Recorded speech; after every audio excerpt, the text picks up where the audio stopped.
Yeah, thank you. Just following on a little bit, I think, from the last questioner, I'm intrigued of hearing the build-up of the forces and the mission in the area, and understand what you were saying and the step-by-step way that it's being done. It intrigues me to wonder how far this engagement will go. It does strike me that there might be a danger, as with all foreign entanglements, of mission creep. I think it's a situation where in an area of the world which is obviously extremely chaotic and dangerous. You've just spoken already of the sad loss of a member of the forces.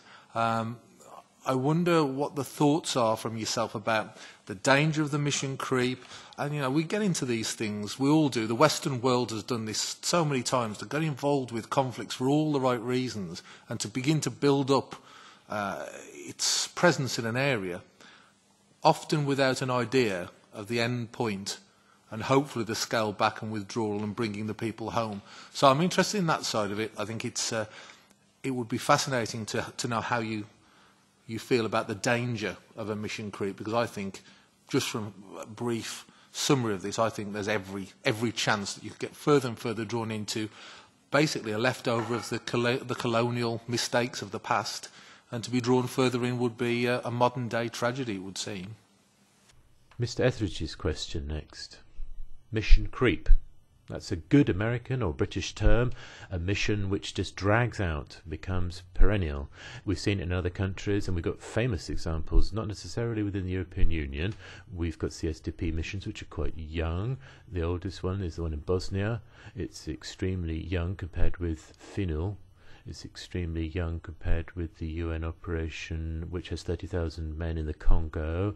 And this is what we're trying to avoid. And that's why we review strategically the missions every second year, and our missions, or the deciders, they're the people that come up with the personnel. If that doesn't go through, then they don't get the staff. So that's the safeguard, if you like, to that mission creep happening. But within our missions, any of them, they're not monolithic. They're very varied, and there are 3 pillars. And if we stop training, it's because we want to move to a fixed phase. At the moment, we're thinking of the end game. And Mr. Gala was asking this question. It's this capacity for absorption and local buy-in, which is critical for us. And our missions are set up to do that, and we absolutely try and avoid mission creep. CSDP doesn't have missions. We closed down a mission in Kinshasa, and